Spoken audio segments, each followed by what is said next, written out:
Hello friends. आज के इस वीडियो में हम एक बहुत ही इंटरेस्टिंग स्मॉल कैप कंपनी के बारे में बात करने वाले हैं। इस कंपनी के फंडामेंटल्स बहुत ही स्ट्रांग हैं। कंपनी के बिजनेस में एक बहुत ही स्ट्रांग competitive एडवांटेज भी है and most importantly the stocks of this company are trading at an extremely attractive valuation. The name of the company is Just Dial Limited. तो अगर आपने भी जस्ट डायल के स्टॉक्स में इन्वेस्ट कर रखा है या फिर इन्वेस्टमेंट करने का सोच रहे हैं या फिर इन जनरल अगर आप कोई इंटरेस्टिंग स्टॉक आइडिया सर्च कर रहे हैं तो आई थिंक ये वीडियो आपके लिए बहुत हेल्पफुल हो सकता है। इसलिए इस वीडियो को पूरा एंड तक ज़रूर देखिएगा। But please note, this is not a direct investment advice, so please do not make any investment decision just on the basis of this video. Please make sure you do your own analysis before you take any investment decision. Just Dial limited एक local search engine है जो कि local businesses को customers के साथ connect करने में help करती है।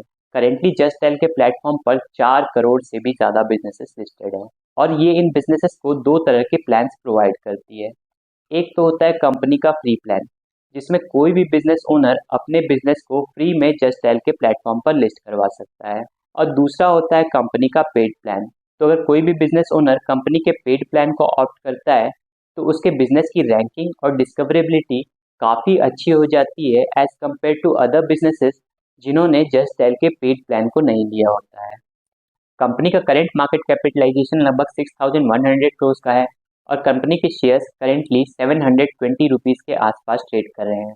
इसके अलावा कंपनी के डेब्ट टू इक्विटी रेशियो को देखें तो कंपनी का डेब्ट टू इक्विटी रेशियो अभी 0.02 का है, which means this company is almost a डेब्ट फ्री कंपनी। अब कंपनी के प्रॉफिट एंड लॉस स्टेटमेंट को देखें तो 2012 से लेकर के 2020 के बीच में कंपनी के रेवेन्यूज कंसिस्टेंटली इंक्रीज हुए हैं।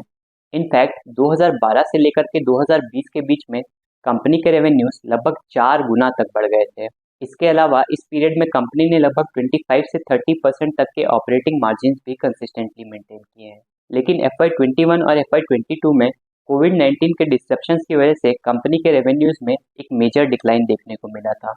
FY21 में कंपनी के रेवेन्यूज 953 करोड़ से गिर करके सीधे 675 करोड़ पर आ गए थे। इसके बाद FY22 में कंपनी के एक्सपेंसेस भी बहुत ज़्यादा बढ़ गए थे। FY22 में कंपनी के एक्सपेंसेस 520 करोड़ से बढ़ करके 650 करोड़ पर आ गए थे।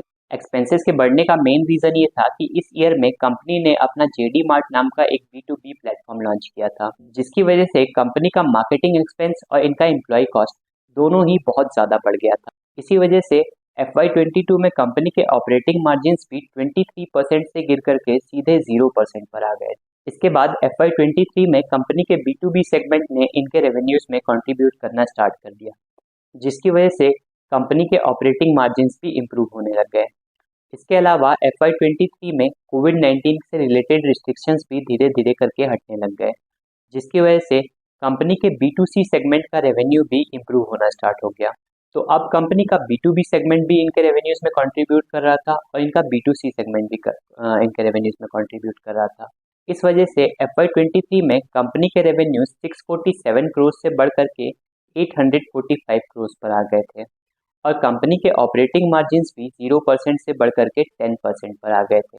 और ट्रेलिंग 12 मंथ के बेसिस पर कंपनी के टोटल रेवेन्यूज 961 करोड़ के हो चुके हैं, जो कि इनके प्री कोविड रेवेन्यूज से भी ज़्यादा है। लेकिन अगर ट्रेलिंग 12 मंथ के बेसिस पर कंपनी के ऑपरेटिंग मार्जिन्स को देखें तो इनके ऑपरेटिंग मार्जिन्स अभी भी 15% पर है।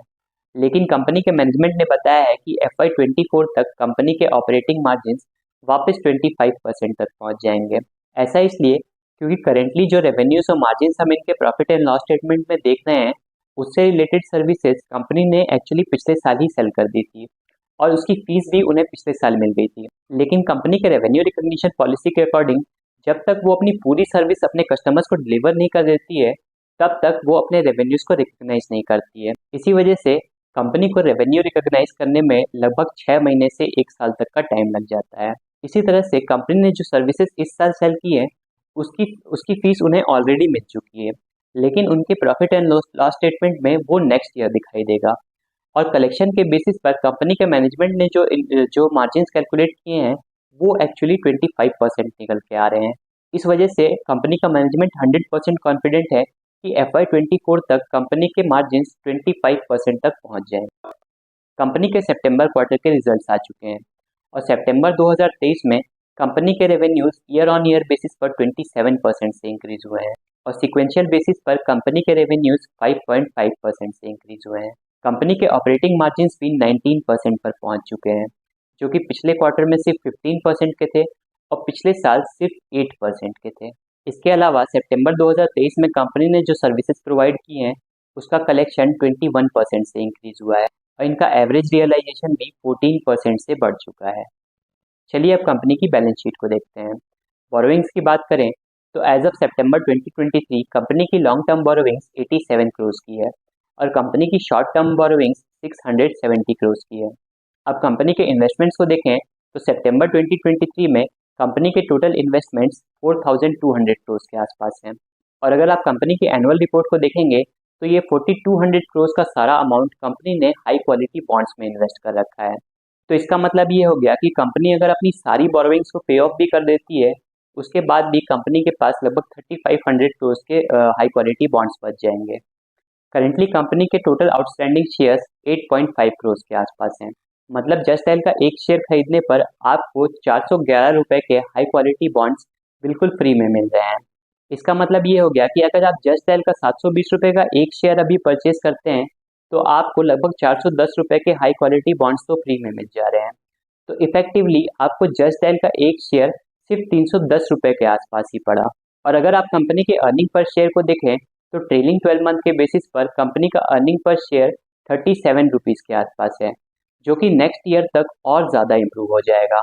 तो इसका मतलब ये हो गया कि बचे हुए 310 रुपये पर आप हर साल 37 रुपीज़ या उससे भी ज़्यादा अर्न कर सकते हैं। इसीलिए मुझे लगता है कि जस्ट डायल के शेयर्स अभी बहुत ही अट्रैक्टिव वैल्यूएशंस पर ट्रेड कर रहे हैं।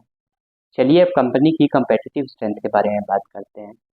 कंपनी का 90% ट्रैफिक गूगल सर्च के थ्रू आता है और गूगल से कंपनी को एसईओ का एक बहुत ही मेजर एडवांटेज मिलता है, क्योंकि 4 करोड़ से भी ज़्यादा बिजनेसेस जस्ट डायल के प्लेटफॉर्म पर लिस्टेड है। इस वजह से गूगल जस्ट डायल के पेजेस को बहुत ही हाई रैंकिंग असाइन करता है।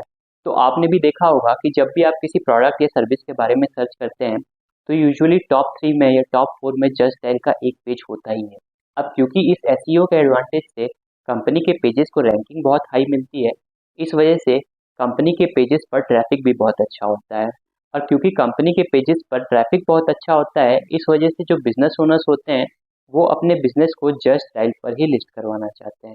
और जैसे मोर एंड मोर बिजनेसेस की लिस्टिंग्स कंपनी के प्लेटफॉर्म पर ऐड ऑन होती जाती है तो कंपनी का जो एसईओ एडवांटेज है वो और ज़्यादा स्ट्रांग होता जाता है। तो यहाँ पर एक तरह का नेटवर्क इफेक्ट क्रिएट हो गया है जिसे कि कंपेटिटर्स के लिए पेनिट्रेट कर पाना बहुत ही ज़्यादा डिफिकल्ट हो चुका है। तो ये कंपनी के बिजनेस का सबसे बड़ा कम्पिटिटिव एडवांटेज है। अब आगे बढ़ते हैं और कंपनी के कुछ वीकनेसेस के बारे में बात करते हैं। तो कंपनी के बिजनेस में दो मेजर वीकनेस है। तो पहली वीकनेस तो ये है कि लोकल सर्च इंजन के स्पेस में बहुत सारे नीश प्लेयर अब एंटर करते जा रहे हैं। जैसे जोमेटो रेस्टोरेंट्स के सेगमेंट में एंटर कर चुका है, प्रेक्टो ने डॉक्टर्स के सेगमेंट में एंट्री ले ली है। इस तरह के कई सारे प्लेयर्स धीरे धीरे नीश सेगमेंट में आते जा रहे हैं। But long term point of view से मुझे ये कोई बहुत मेजर थ्रेट नहीं लग रहा है कंपनी के बिजनेस के लिए, क्योंकि दुनिया में नंबर ऑफ कैटेगरीज बहुत ज़्यादा है। इसके बाद कंपनी के बिजनेस में दूसरी वीकनेस ये है कि इन्हें गूगल के साथ भी थोड़ा बहुत कंपटीशन फेस करना पड़ रहा है। तो बहुत बार आपने ऐसा नोटिस किया होगा कि जब भी आप गूगल पर किसी प्रोडक्ट या सर्विस को सर्च करते हैं तो जस्ट डायल के पेजेस से भी पहले आपको गूगल के रिजल्ट्स दिखाए जाते हैं। तो इस वजह से कंपनी को गूगल से थोड़ा बहुत कंपटीशन फेस करना पड़ रहा है। लेकिन करेंटली कंपनी के बिजनेस में इससे बहुत ज़्यादा इम्पैक्ट नहीं पड़ता है, क्योंकि जनरली जो गूगल की लिस्टिंग्स होती हैं उनमें रेटिंग्स और रिव्यूज़ बहुत कम होते हैं और उनमें बिजनेस की जो डिटेल्स होती है वो भी इतनी अच्छी नहीं होती जितनी कि जस्ट डायल के पेजेस पर होती है। तो शॉर्ट टर्म में तो ये बहुत बड़ा डिसएडवांटेज नहीं है कंपनी के बिजनेस के लिए, बट फ्यूचर में अगर गूगल के साथ कंपटीशन इंटेंस हो जाता है तो जस्ट डायल के बिजनेस के लिए ये एक मेजर थ्रेट बन सकता है। और किसी भी इन्वेस्टर को जस्ट डायल के स्टॉक्स में इन्वेस्ट करने से पहले इस थ्रेट के बारे में थोड़ा अच्छी तरीके से सोच लेना चाहिए। अब वीडियो को कंक्लूड करने से पहले एक छोटा सा डिस्क्लेमर है that I am personally invested in this company, so it's possible कि मेरे ओपिनियंस और एनालिसिस थोड़े से बायस्ड हो सकते हैं। सो इट्स वेरी इंपॉर्टेंट कि आप कोई भी इन्वेस्टमेंट डिसीजन लेने से पहले सारे फैक्ट्स को खुद से क्रॉस चेक ज़रूर कर लीजिएगा। और अगर आपको ये वीडियो इन्फॉर्मेटिव लगी हो तो वीडियो को लाइक ज़रूर कीजिएगा। Thank you for watching this video. This is Rahul Bansal.